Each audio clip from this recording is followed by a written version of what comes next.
시작하도록 할게요. 네, 화면 공유하겠습니다.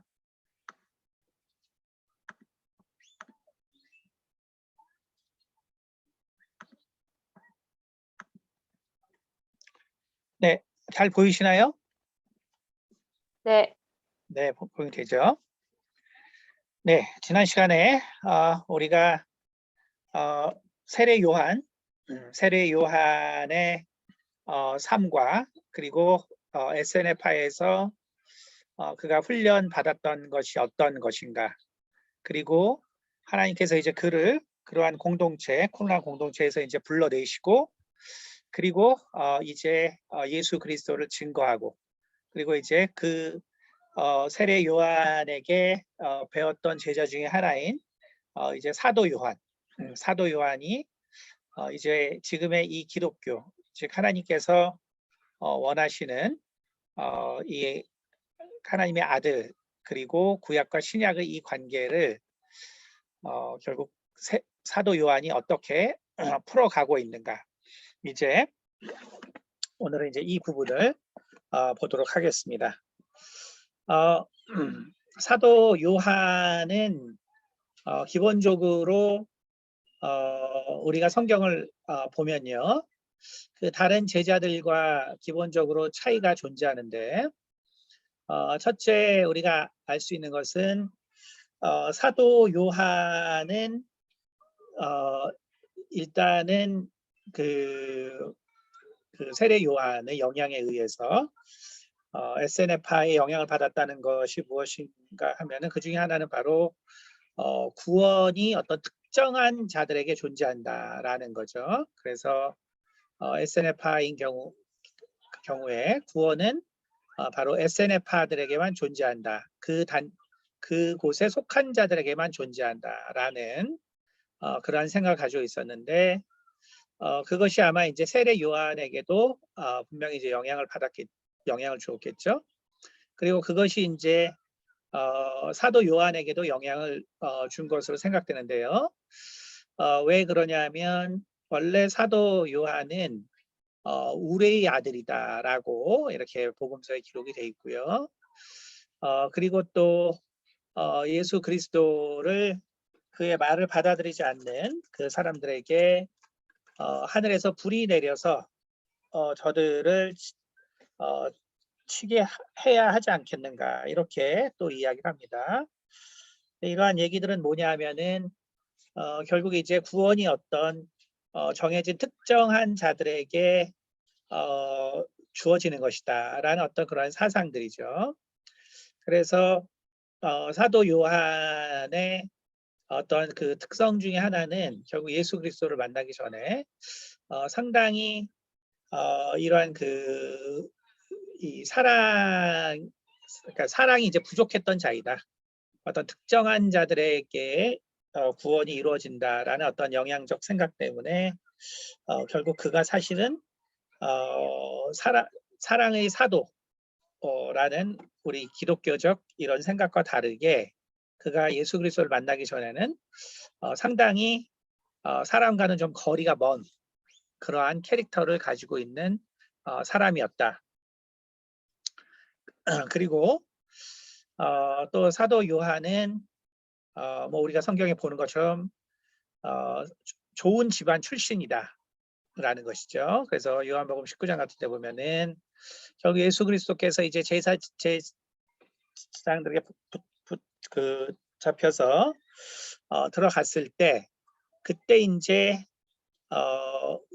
사도 요한은 그 제사장의 그 뜰 앞으로 쉽게 들어갈 수 있었죠. 그러나 베드로는 이제 밖에 있다가 요한이 이제 들어오라 그래서 이제 들어왔거든요. 그래서 그 기록들을 보면은 바로 이 사도 요한의 집안은 이 대제사장의 이 가문과 이미 잘 알고 있었다라는 것을 보여줍니다. 그래서 다시 말하면 사도 요한의 백그라운드를 말하는데요. 그가 결국 상당히 유대의 율법에도 능통했다.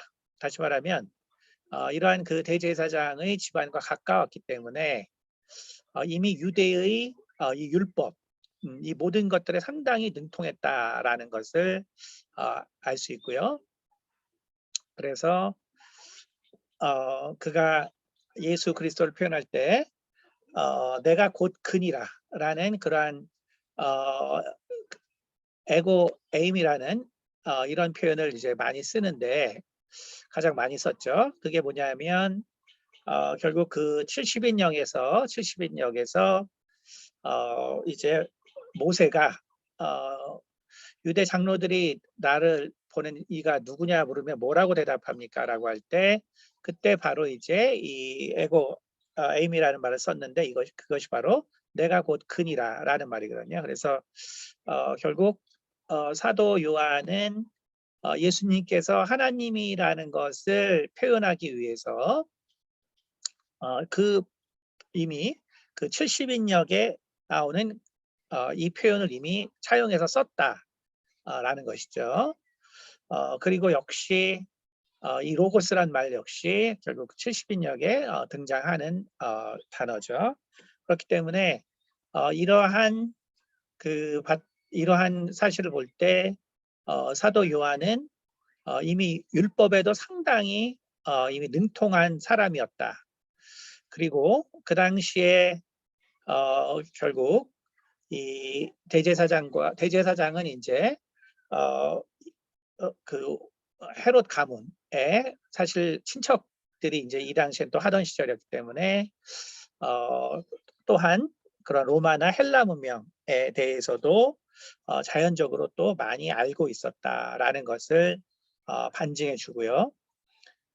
그렇기 때문에 그는 이 유대의 이러한 전통에도 익숙했지만 그러나 또 세례 요한 밑에서 배움으로써 바로 SNF의 어떤 독특한 사상 그리고 기독교의 핵심 사상을 에 해당하는 그러한 내용들 양쪽에 결국은 능통하고 있었다. 그래서 우리가 사실 요한복음을 여러분이 구약과 연결해서 잘 보면 알겠지만 뭐 이 요한복음 1장 1절의 말씀이 사실 창세기 1장 1절의 말씀이고 그 순서들을 쭉 보면요. 결국 이 사도 요한은 예수 그리스도가 하나님이라는 것을 사실은 그 구약의 많은 구절들을 차용해서 가져오는 걸 볼 수 있습니다. 그래서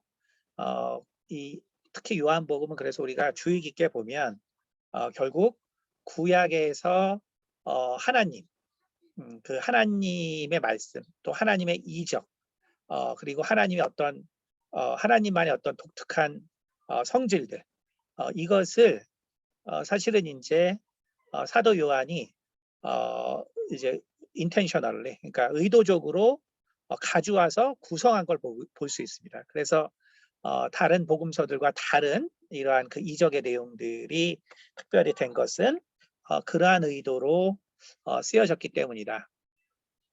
그래서 분명 사도 요한 역시 구약에 상당히 능통했던 자이다라는 걸 알 수 있고요. 하지만 SNF의 사상이라는 것은 사실 유대의 사상과 상당히 다른 것인데 그런데 그러한 그 SNF의 이런 관점도 그가 이 기독교의 이 틀을 구성하는데 아주 중요하게 이제 사용되는데 결국 그러면서도 세례 요한의 가르침에 상당히 공감을 했고 그래서 세례 요한을 분명히 쫓아다녔다.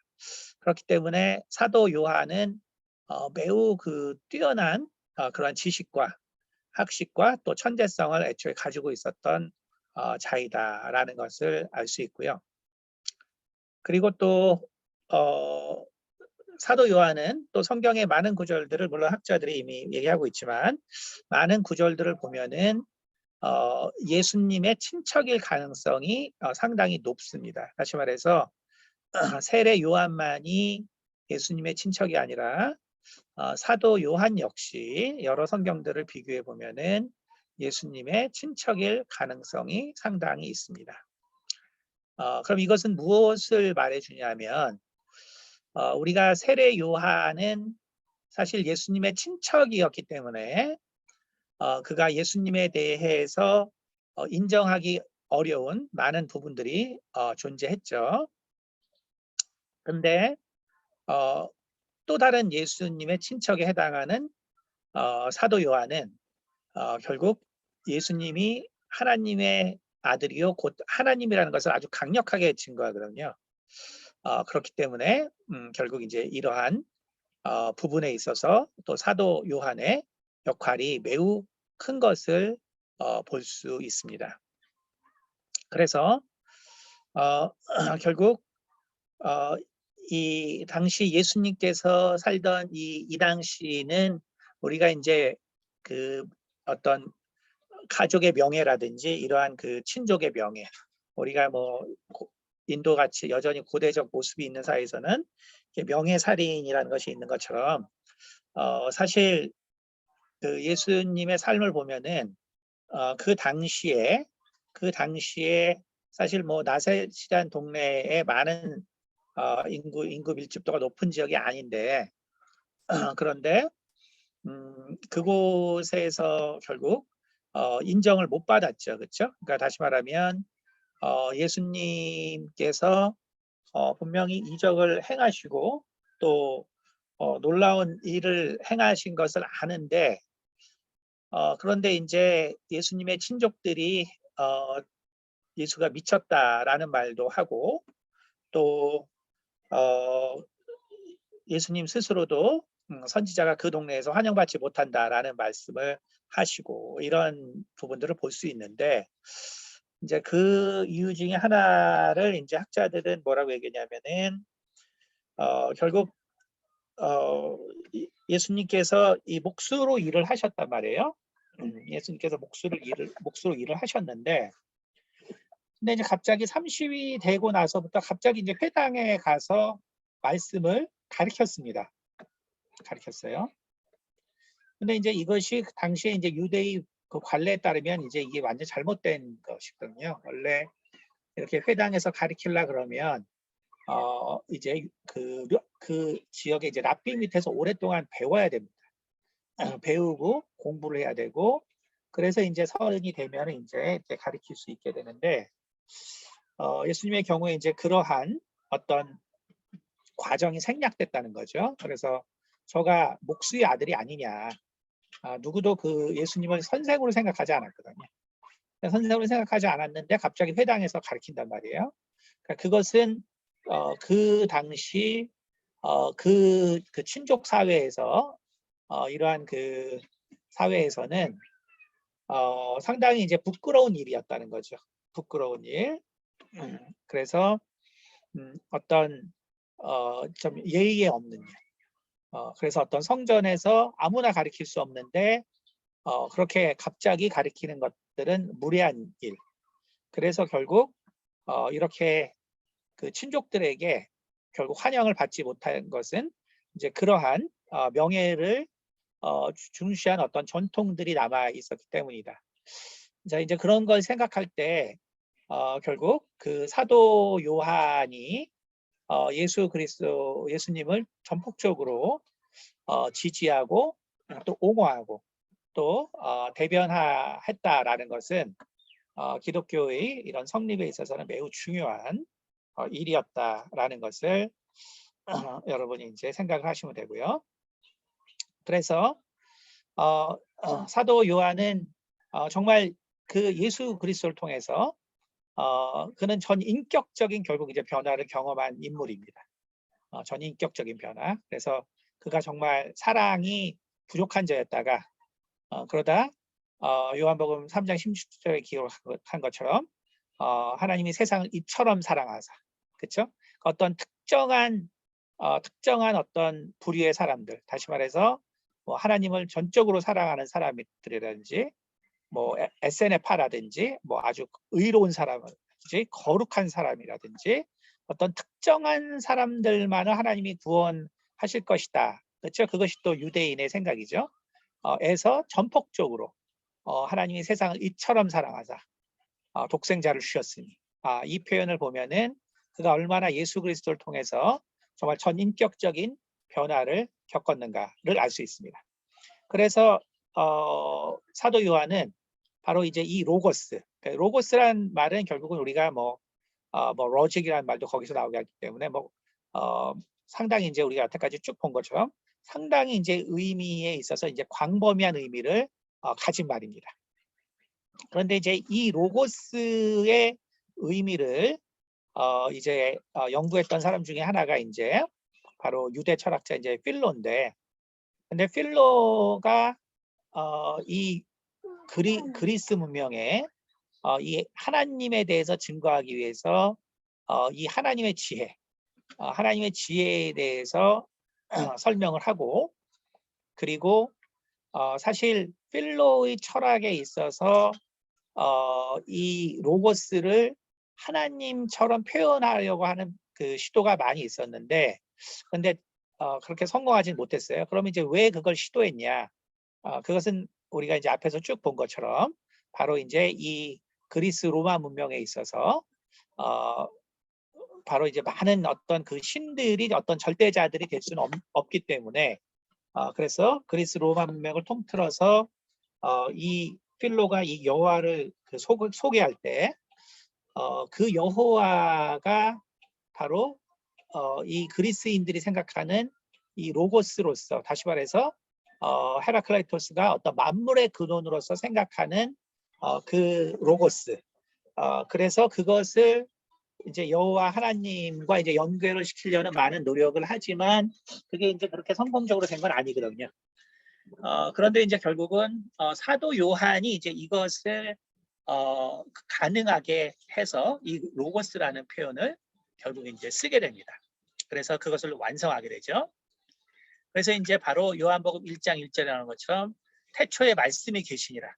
이 말씀이 하나님과 함께 계셨으니 이 말씀은 곧 하나님이시라. 그렇죠? 그래서 일단은 로고스에 대한 그 정의를 하고, 그리고 만물이 바로 그로부터 이 태초에 계신 말씀, 그 모든 만물이 그로 말미암아 지은 바 되었다.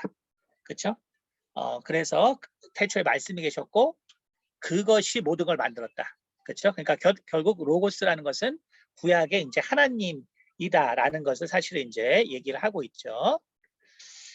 그리고 그렇게 그러면 하나님으로 계시고 창조하시고 그리고 모든 것의 근원이 되는 그 로고스를 그렇죠? 그러면 사도 요한은 어떻게 더 발전시키냐면은 바로 말씀이 육신이 되어 우리 가운데 거하심에, 그렇죠?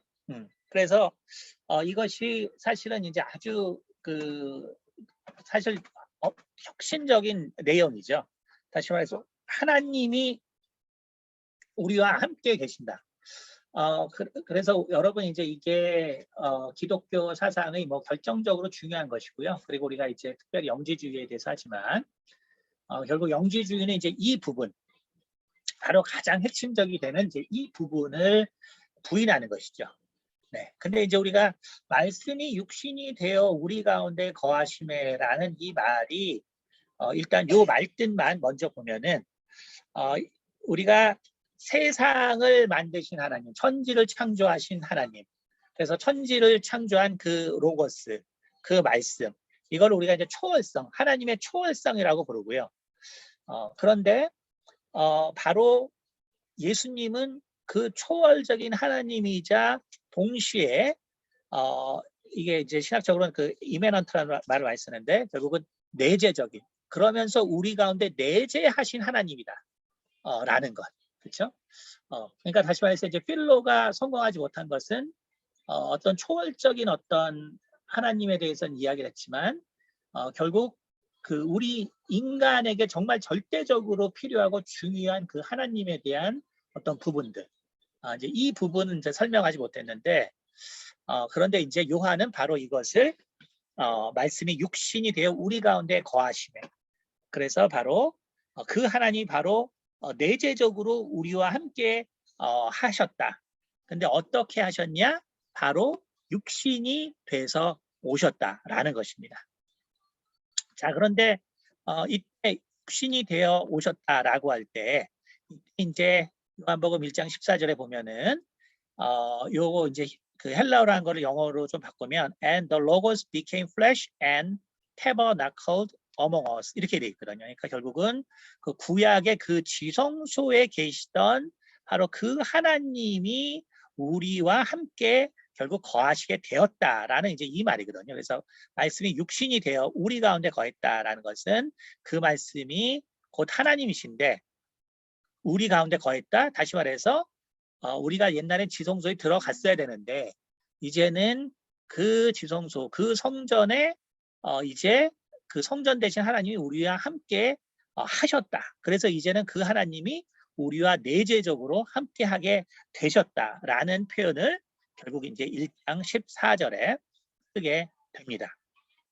그래서 그리고 이제 1장 14절 후반부는 뭐라고 되냐면 and we beheld the glory of 우리가 그의 영광을 보니 아버지의 독생자의 영광이요 은혜와 진리가 충만하더라 이렇게 얘기했습니다. 다시 말하면은 결국 이 장막에 계시던 하나님 그곳에서 이 출애굽을 할 때 결국 구름 기둥과 이제 불 기둥으로 인도하시고 그리고 그곳에서 장막을 만들었을 때 정말 그 장막에 임재하시던 하나님의 영광이 결국 출애굽기에 나오는데 바로 그 하나님의 그 임재와 영광이 바로 이 예수 그리스도 다시 말해서 이 로고스 세상을 만든 분이시오. 근데 또 그분이 그 만드신 분이 또 우리와 함께 했는데 거기에는 바로 하나님의 영광이 나타났다라고 표현함으로써 사실 요한은 예수 그리스도를 서로 하나님이다라고 이제 얘기하는 것이죠. 그렇기 때문에 우리가 요한의 이 신앙을 우리가 잘 생각해야 됩니다. 그러니까 우리가 자꾸 하나님 함께 기도하는 거랑 예수님한테 기도하는 거를 우리가 이제 자꾸 헷갈려 하는데 이제 헷갈려 할 게 전혀 없어요. 그러니까 우리가 삼위일체 때문에 하나님 아버지 구별하고 예수님 구별하고 성령님 구별하고 이런 것이 전혀 아니고 사실은 우리가 그냥 예수라는 이름 그 자체가 그것을 이야기할 때 그것이 하나님을 우리가 본 것이고 또 그 이름으로 성령께서 오는 것이고 그래서 우리가 바로 그 예수가 바로 하나님이시죠. 그것이 바로 이 사도들의 아주 그 강력한 호소입니다. 그래서 이러한 표현이 사실은 이제 이사야서 57장 15절에 있죠. 그래서 뭐냐면은 이사야서 50장 15절 한국말 밑에 보면 지극히 존귀하며 영원히 거하시며 거룩하다 이름하는 이가 이와 같이 말씀하시되 내가 높고 거룩한 곳에 있으며 또한 통회하고 마음이 겸손한 자와 함께 있나니 이는 겸손한 자의 영을 소생시키며 통회하는 자의 마음을 소생시키려 함이라. 그렇죠? 그래서 우리가 뭐라 했냐면 이제 영원히 거하시며 그렇죠? 영원히 거룩한 곳에 있는 그분이 또 뭐라 했냐면 겸손한 자와 함께 하시고 또 겸손한 자의 영을 소생시키시며 그러니까 결국은 우리가 이제 영어로 이게 transcendence 그 다음에 immanent라고 하는 초월하시고 그리고 정말 그러면서도 우리 가운데 내재하시는 그 하나님 그러니까 그 하나님에 대한 표현이 이사야서 57장 15절에 있는데 결국 요한은 예수 그리스도는 바로 초월하시면서도 우리의 어떤 본성과 본질 가운데도 계속적으로 함께 하시는 바로 그 하나님이 바로 예수 그리스도시다. 다시 말하면 어떤 면에서는 그 사도 요한은 예수 그리스도는 그야말로 완전한 하나님이다라는 표현을 이러한 그의 기록을 통해서 이야기를 하고 있는 것을 볼 수가 있습니다. 그래서 우리가 성경을 바라볼 때 우리는 정말 이 요한복음 이것이 정말 어떻게 이렇게 정말 이런 기록들을 쓸 수가 있었는가? 그것은 바로 그 요한의 그 지식과 율법에 대한 지식 그리고 SNF파에서의 그 지식과 그리고 SNF파에서 배웠던 바로 그러한 이제 그 세례 요한에게 배웠던 그러한 그 아주 경건한 삶, 그 바탕으로 예수 그리스도를 만났을 때 그 요한은 예수 그리스도가 바로 하나님이라는 것을 그는 아주 전폭적으로 느낄 수 있었고 깨달을 수 있었고 이가 바로 그분이다라는 것을 그는 아주 확신해서 바로 요한복음을 쓴 것을 볼 수 있습니다. 우리가 이제 최근에 이제 제가 그 설교에서 이제 그 시뮬레이션 우주론에 대해서 하는데 사실 뭐 나중에도 한번 잠깐 거론하겠지만 이 시뮬레이션 우주론에서 가장 어려운 부분이 있습니다. 그러니까 우리가 제가 뭐 이번 주에도 이제 예수님의 이적에 대해서 또 설교를 하겠지만 하지만 시뮬레이션 우주론에 있어서 설명이 가장 어려운 부분이 있어요. 그게 뭐냐면 만약에 우리가 시뮬레이션 우주론이 정말 맞을라 그러면 하나 우리가 무엇을 생각해야 되냐면 우리가 그렇다면 우리 인간이 과연 우리가 그 컴퓨터의 세상을 구현했다고 쳐보세요. 이제 시뮬레이션 우주론 거기서 나온 거니까 우리가 정말 그 놀라운 그래픽과 또 놀라운 이제 그 인간의 사고를 가진 AI와 이 모든 것들은 컴퓨터를 통해서 만들어졌기 때문에 우리가 컴퓨터 안에서 인간과 똑같은 생각을 하고 또 행동하는 그런 등장인물을 만들 수가 있습니다. 다 만들 수가 있어요. 다 만들 수가 있는데 근데 인간이 그 게임 안에서 할 수 없는 것이 있다는 거죠. 그 게임 안에서 할 수 없는 것. 아무리 해도 할 수 없는 것. 그게 뭐냐 하면 결국 인간이 그 게임 안으로 들어갈 수는 없다는 거죠. 그렇죠? 그러니까 인간의 똑같은 사고를 하긴 할 수 있어도 인간이 그 안으로 들어갈 수는 없다는 거예요. 그렇죠? 그러니까 쉽게 말하면 바로 영지주의가 그런 개념이거든요. 그러니까 영지주의라는 것이 뭐냐? 뭐 우리나라 말로 영지주의지 사실은 이제 너스틱이라는 것이 그냥 지식을 말하는 거거든요. 그러니까 이성, 생각을 말하는 거란 말이에요. 그러니까 다시 말하면 하나님이 그 거룩한 하나님이 이 땅에 예수 그리스도가 이 땅에 왔을 때 그때 이 죄가 관영한 또 본질적으로 이 죄인 세상 그리고 본질적으로 죄의 몸 이것을 어떻게 하나님이 입냐 그래서 하나님 예수 그래서 이제 영지주의자들은 그래서 이제 가현설을 믿죠. 그래서 다시 말하면 예수님이 육체로 온 것이 아니라 바로 영으로 온 것을 육체가 있다고 본 것이다. 이제 이것이 이제 영지주의의 어떤 핵심적인 사상이거든요. 그러니까 그걸 우리가 생각해 볼 때 실제로 우리가 컴퓨터 안에 인간을 똑같이 아무리 인간의 생각과 이 모든 것들을 할 수 있다 그래도 절대로 못하는 것이 있는데 그것이 바로 우리 인간이 그 안에 들어가서 뭔가 할 수 없다는 거죠. 생각은 할 수 있어도. 그래서 요 모양이 바로 영지주의의 모습입니다. 그런데 오늘 성경이 뭐라 그랬냐면 오늘 요한이 뭐라 했냐면 바로 그 로고스가 육체를 입었다라고 얘기했어요. 그 로고스가 바로 육체. 그렇죠? 그래서 그 사크라 그러죠. 사크. 그래서 헬라어로 그 사크라 그러는데 결국은 육체를 입었다는 이 사실이 사실은 정말로 놀라운 것이고요. 그리고 이것이 하나님의 신비입니다. 하나님의 신비. 하나님의 신비. 그래서 우리가 이 부분을 여러분이 잘 생각을 해야 됩니다. 그래서 우리가 인간이기 때문에 인간의 이성이라는 것이 무엇이냐라고 할 때 인간의 이성은 본질적으로 한계를 가졌다. 어떤 한계를 가졌냐? 논리적인 접근이 불가능한 신의 영역은 우리가 접근할 수 없다. 이것이 이제 칸트의 정의예요. 그렇기 때문에 우리는 결국 우리는 그렇기 때문에 하나님의 그 정보는 하나님의 말씀은 우리가 하나님께서 계시한 것만을 알 수 있는 것이지 우리가 논리적으로 절대 알 수 없습니다. 그러므로 우리가 복음을 이해하고 성경을 이해할 때 우리가 논리적으로 이해할 수 있는 것, 그것은 칸트가 말한 것처럼 우리가 이해하고 받아들이면 되는 것이고요. 하지만 칸트가 말한 것처럼 우리가 논리적으로 접근할 수 없는 것을 우리가 이해하려 그러면 그러면 안 되는 것이죠.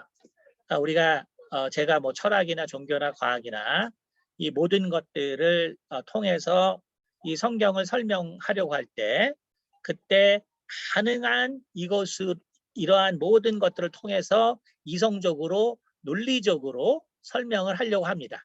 왜 그러냐 하면 가능한 한 실제로 또 하나님의 모든 것은 이성적이기 때문에 하나님이 하시는 모든 것들은 이성의 바탕을 두기 때문에 그래서 설명을 하지만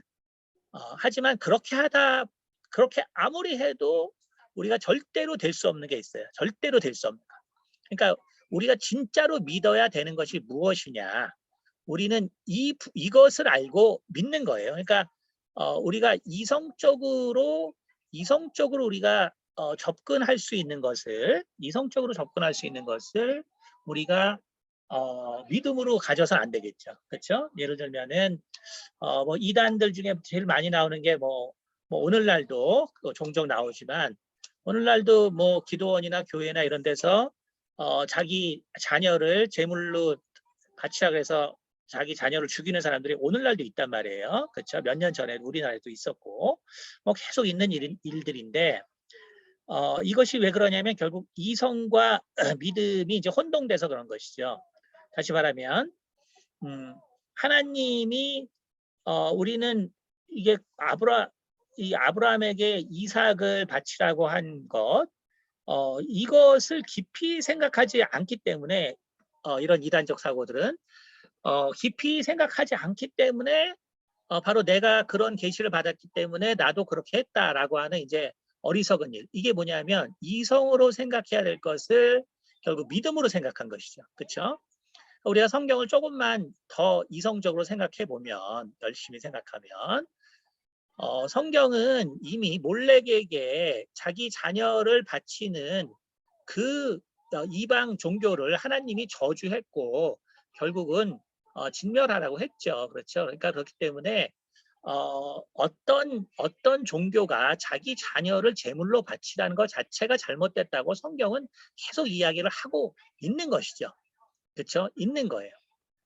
그리고 하나님이 아브라함에게 그 이삭을 드리라고 했던 그 상황은 바로 하나님은 절대자시요 그리고 그는 정말 생명의 근원 되시죠. 그가 근원이 되고 그리고 사실 그 21장 앞에 보면은 창세기 20장에 보면은 아브라함의 그러한 시험을 주기 전에 그 바로 20장 끝에 보면은 아브라함이 영생하시는 하나님을 불렀다 그랬거든요. 그러니까 아브라함이 결국은 영생하시는 하나님을 알고 난 후에 그 시험을 주신단 말이에요. 다시 말하면 그래서 이제 로마서에서 사도 바울이 얘기할 때 그때 하나님은 죽은 자를 산자처럼 부르시고 없는 것을 있는 것처럼 부르시는 하나님이다라고 했단 말이에요. 그렇죠? 그러니까 다시 말하면 이미 하나님이 아브라함에게 이삭을 드리라고 했을 때는 그 상황이 몰렉과 이러한 이방 종교가 자녀를 희생 제물로 주는 것과는 완전히 다른 상황이다. 쉽게 말하면 창조주이신 하나님을 알게 했고 그리고 그 하나님이 이제 그것을 요구하는 것은 이 몰렉이 요구하는 거랑 다르단 말이에요. 몰렉이 요구하는 것은 결국은 그 신에게 그것을 대가로 해서 뭔가를 자기들이 얻기 원하고 또 부유하기 원하고 이러한 것들이 다 있죠. 그러나 하나님께서 아브라함에게 이것을 말씀하셨을 때는 그것이 아니라 바로 생명의 근원이 누군지를 그가 하나님께서 먼저 알게 하셨다라는 것이고, 그리고 또한 그러한 생명의 근원 되시고 영원하신 하나님을 알게 하신 후에 하나님은 당연히 이삭을 제물로 드리는 것을 하나님은 막으셨죠. 그렇죠? 그러니까 우리는 그래서 그런 걸 통해서 우리는 뭘 알 수 있냐면, 우리가 이성으로 접근할 수 있는 부분이 있고 결국 믿음으로 접근할 수 있는 부분이 있다. 그런데 그래서 우리가 이성으로 접근할 수 있는 거 끝까지 우리가 그래서 이해해야지, 안 그러면 그와 같이 어리석은 일들이 발생한다라는 것을 아셔야 하고요. 그리고 그렇기 때문에 오늘 이제 이 우주 여기 하나님 바로 로고스가 육신이 되었다. 이 부분에 정말로 중요한 포인트는 절대로 이것이 인간의 생각이에요. 그러니까 영지주의라는 것이 나타난 것 자체가 그냥 우리가 시뮬레이션 우주론을 생각할 때 그 컴퓨터상 안에서 모든 것을 인간처럼 행동하게 하는 그런 캐릭터를 만들 수 있지만 결국 그 인간은 들어갈 수 없어요. 절대로 들어갈 수 없죠. 이것이 이성이 이 시뮬레이션의 이 세계를 얘기할 때 다 할 수 있지만 절대로 할 수 없는 것. 바로 인간이 직접 그 게임의 세계에 들어가서 주인공은 절대로 될 수 없다. 다시 말해서 인간의 육체가 그 게임 안으로 들어갈 수 없다. 이것이 영지주의적 생각에서도 똑같습니다. 다시 말해서 영원하고 본질적이고 빛이고 그리고 정말 모든 것의 근원되는 그런 존재가 이 죄악이 있고 더럽고 제한적인 특히 인간의 육체를 입었다. 이거는 불가능하다. 이것은 결국은 같은 생각인 거죠. 같은 생각. 그렇죠? 같은 생각. 그리고 그 같은 생각이 나올 수 있었던 것은 바로 인간의 이성으로 그 밀고 밀어서 다 생각해 볼 때 이건 안 되는구나. 그렇죠? 그래서 영지주의가 나오는 거예요. 그렇기 때문에 우리가 인간의 생각으로 아무리 안 되고 한다 그래도 바로 이와 같이 이거는 인간의 생각으로 안 되지만 바로 하나님의 말씀은 그렇게 돼 있구나 라는 결론에 이를 때 그때 봐도 바로 믿음이 작용하는 것입니다. 그래서 여러분이 이 부분을 아주 잘 아셔야 돼요. 그래서 바로 요한이 말한 이 말씀이 특별히 말씀이 육신이 되어 우리 가운데 거했다는 것이 얼마나 중요한 사실인가.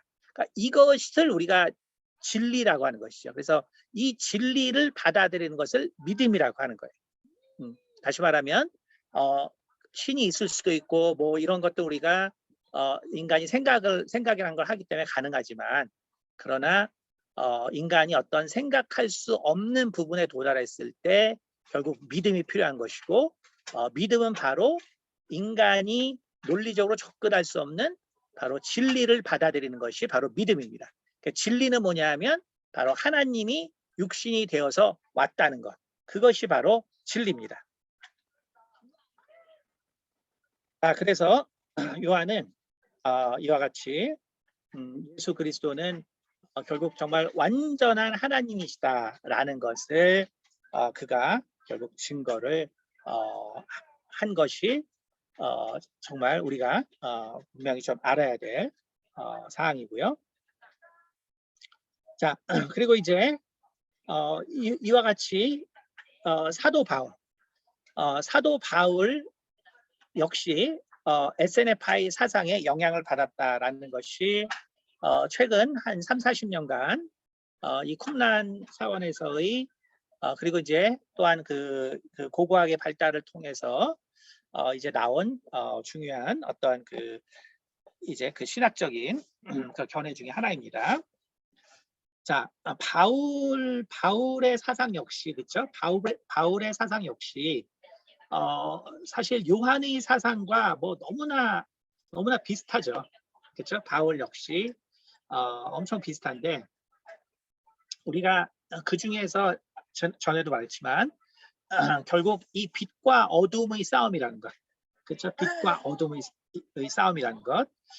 이것이 이제 구약의 개념에서는 사실은 그 구약의 개념에서는 이 빛과 어둠이라는 이런 그 비유가 중요한 것이 아니거든요. 왜냐하면 구약이라는 것 자체는 유대인들에게 있어서는 특별한 경험이죠. 특별한 경험이 뭐냐면 바로 여호와 하나님께서 이스라엘을 친히 다스렸기 때문에 거기서는 무슨 어둠이라는 존재라는 것 자체가 의미가 없거든요. 그렇죠? 그래서 어둠이라는 존재 자체가 의미가 없습니다. 그래서 사단 역시 욥기에 나타난 것처럼 그냥 하나님 앞에서 그냥 왔다 갔다 하는 그냥 존재지 뭐 어둠이 무슨 어떤 세력을 만들 수 있는 게 아니거든요. 근데 이제 바울은 뭐 전형적인 그 유대인이었기 때문에 그렇죠? 율법에 능통한 가말리엘의 문화생이고 그러니까 전형적인 율법주의였단 말이에요. 그러니까 다시 말하면 결국 사도 요한 역시 분명히 그러한 백그라운드를 가지고 있었고요. 그러니까 사도 바울은 정말 완전한 이제 율법주의자인데 결국은 사도 바울 역시 빛과 어둠의 세력의 이 싸움에 대해서 결국 얘기를 하죠. 그렇죠? 물론 그 예수 그리스도께서 그 어둠의 권세를 뭐 단번에 물리치고 그리고 승리하시고 다 얘기를 하지만 그러나 본질적으로 그러한 어둠의 권세를 물리치신 예수님에 대해서 얘기를 한단 말이에요. 그렇죠? 그러니까 그런 걸 볼 때 이것은 보통 유대인의 사상은 아니다. 그렇죠? 유대교의 사상은 아니다. 그러면 이제 그런데 이제 문제는 뭐냐면 사도 바울은 그 아시겠지만 이 사도들과 교류도 아주 적었죠. 그렇죠? 그다음에 예루살렘에 있었던 기독교인들과의 교류도 작았거든요. 그렇죠? 그리고 이제 성경에 어떻게 기록되어 있냐면 다메섹 도상에서 그리스도를 만난 뒤 사도 바울은 아라비아로 갔고 거기서 3년 동안 체류했다고 그랬죠. 갈라디아서 1장 17절에 그는 자신이 회심한 후에 예루살렘으로 가지 아니하고 아라비아로 갔다라고 말하고 있죠. 그렇죠? 근데 이제 이것이 그래서 사실 뭐 천여 년 동안 바울이 도대체 어디서 무엇을 배웠냐의 계속적인 논란이 됐던 것인데 이것이 이제 결국 그 쿰란 그 동굴에서 그러한 그 SNFI 그 사상들 책들이 다 이제 번역되면서 이제 최근에 이제 그런 또 고고학적인 또 역사적인 사설과 결합해서 이제 어떻게 최근에 이제 이러한 그 견해들이 등장하고 있냐면요. 여기 보면 이제 근데 누가는 사도행전 9장 19절에서 20절에 사울이 다메섹에 있는 제자들과 함께 며칠 있을새 즉시로 각 회당에서 예수의 하나님의 아들이심을 전파했다라고 말했죠. 그렇죠? 그러니까 다시 말하면 갈라디아서 1장 17절에는 예루살렘을 가지 않고 아라비아로 갔다고 했는데 그렇죠? 근데 다메섹에서는 곧바로 예수를 전했다. 그렇죠? 그러니까 결국은 뭐냐면 여기서 이제 많은 문제들이 있는데 그래서 그가 잠깐 다메섹에서 회심한 후에 복음을 전했지만 그러나 이제 3년 동안 아라비아로 가서 거기서 이제 깊은 묵상을 하고 그리고 하나님의 어떤 계시를 받아서 이제 복음을 증거했을 것이다. 이제 이러한 얘기들이 많았단 말이에요. 그 전에까지는. 그러나 이제 최근 그 수십 년간의 이제 그 새로운 어떤 그런 발견들을 통한 해석은 뭐냐면 이제 여기 있는 것처럼 바울이 아라비아에 간 목적을 달리 생각해야 된다. 그것은 그리스도의 복음을 전하기 위한 것이었다. 다시 말하면 아라비아에 가서 어떤 뭐 명상을 하고 어떤 깊은 뭔가를 하고 배워서 복음을 전한 게 아니라 아라비아에 간 것도 실은 복음을 전하러 간 것이다. 그렇죠? 바울이 복음을 전하기 위해 아라비아 갔다고 할 때 아라비아가 사람이 거의 살지 않는 광야나 사막 지대라고 생각한 것이 사실은 문제였다는 것이 오늘날의 이제 그 고고학자들과 성경 역사가들의 이제 해석입니다. 다시 말하면 이 나바티아 왕국, 이 나바티아 왕국이 여기 보시면 알겠지만 실제로 이 아라비아 지역의 그 당시에 대표적인 나라였고요. 여기가 이제 중심부만 이렇게 썼고요. 우리가 그 페트라라고 여러분 들어보셨죠? 이 암벽에다가, 그렇죠? 이 암벽에다가 이제 그 거주지를 만들고 구조물을 만든 어떤 대단한 이제 능력을 가진 이런 그 국가였는데, 이 나바티아 왕국이 실은 이 당시 이라크, 이란과 그 다음에 로마, 이집트 이곳의 무역의 통로를 잡고 있었던, 집권하고 있었던, 그래서 사실 이 나바티아 왕국도 나중에 한 그 기원 후 한 120, 30년 돼야 로마에 의해서 멸망하는데, 이제 그 전까지 이러한 그 상업적 이러한 그 바탕을 이 부를 바탕으로 해서 엄청난 그 강대국으로 있었던 국가입니다. 우리가 이제 결국 로마에 가리다 보니까 이 나바티아 왕국에 대한 이러한 그 이제 고고학적 발견도 이제 지난 수십 년을 통해서 더 드러나면서 이제 나바티아 왕국에 대해서도 잘 이해를 하게 되는데요. 그래서 여기 보시면 이 왕국은 다메섹 동남부에서 시내 반도에 이르는 넓은 지역을 점유하고 있었습니다. 대가볼리 성도들의 일부와 거라사 등이 이 왕국에 속해 있었고, 그렇죠? 그다음에 남부의 페트라와 북부의 보스트라가 이 왕국의 주요 도시였습니다. 유대 역사가 요세푸스는 나바티아 왕국이 아라비아에 포함되어 있다고 증언했습니다. 로마 시대의 나바티아 왕국은 아라비아의 나바티아로 알려져 있었습니다. 그러니까 다시 말해서 우리가 아라비아로 갔다고 했을 때, 이때 이제 쉽게 말해서 지난 100년, 200년 그때쯤에 서구인들이 결국 그 아라비아 하면 그 사막을 자꾸 연상했기 때문에 결국 이런 오해가 생겼다는 거예요. 근데 그것이 아니고, 회시무 바울은 시내 반도에 있는 아라비아 사막이 아닌 다메섹의 남동부에 있는 아라비아의 나바티아 왕국에 가서 그곳에 형성된 유대인 공동체를 중심으로 3년 동안 나사렛 예수가 하나님의 아들이심을 전파했을 가능성이 높다라는 것이 최근에 또 신학적으로 아주 중요한 그러한 그 이제 가설 중에 하나입니다. 고린도후서 11장 22절에 이렇게 기록되어 있습니다. 이 본문에서는 그는 이렇게 말합니다. 다메섹에서 아레다 왕의 방백이 나를 잡으려고 다메섹 성을 지킬세 내가 광주리를 타고 들창문으로 성벽을 내려가서 그 손에서 벗어났노라. 이 사건은 거의 모든 성경학자들이 옳게 지적한 대로 사도행전 9장 23절에 25절의 사건과 동일하다고 보고 있습니다. 그런데 이제 누가는 어떻게 기록했냐면, 여러 날이 지남에 유대인들이 사울 죽이기를 공모하더니 그 계교가 사울에게 알려지니라. 저희가 그를 죽이려고 밤낮으로 성문까지 지키거늘 그의 제자들이 밤에 광주리에 사울을 담아 성에서 달아내리니라. 두 사건은 모두 다메섹에서 일어났고, 두 사건에서 모두 사울이 광주리를 타고 성벽을 내려가 탈출합니다. 다른 점이 근데 있는데요. 하나는 고린도 후서 본문에는 아레다 왕의 방백이 사울을 잡으려고 한 반면에 사도행전 본문에는 유대인들이 사울을 죽이러 공모했다고 말합니다. 이것이 바로 그 차이를 만들어 놓은 건데요.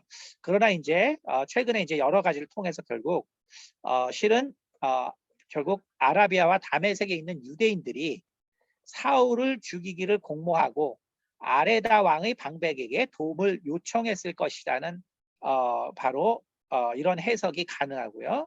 그래서 바울이 아라비아, 다시 말해서 나바티아 왕국에서 3년에 걸쳐 유대인들뿐만 아니라 나바티아 사람들에게도 복음을 전하여 문제가 됐다라는 것을 이제 최근에 그런 결과를 통해서는 알 수 있고요. 그리고 아까 말한 다메섹의 아레다 왕이 영어 성경이나 이렇게 보면은 바로 나바티아의 당시의 왕과 같은 표현을 쓰고 있습니다.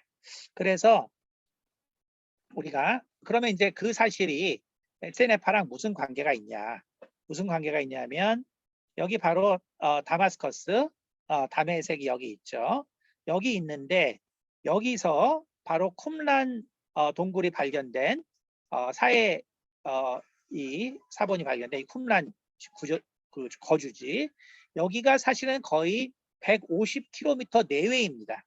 다시 말하면 이 에세네파와 사실 이 바울이 이제 회심해서 그래서 이제 곧 나바티아 왕국에 복음을 전했는데, 사실은 이 사해의 이 옆쪽 쿰란 그 지역에 있었던 이쪽이 당시 나바티아와 아주 가까운 곳에 있었고, 그렇기 때문에 이 3년간 바울은 복음을 증거했고, 그리고 그가 결국 세례 요한이나 혹은 사도 요한에 대해서도 분명히 그가 알고 있었을 것이고, 그리고 그들이 바로 에세네파에 있었다는 것도 알고 있었기 때문에 아마 바울의 입장에서는 그들이 사도들이 혹은 세례 요한이 증거하는 예수 그리스도를 온전히 이해하기 위해서는 결국 그들이 몸담았고 배웠던 에세네파는 과연 무엇을 가리키고 했었는가를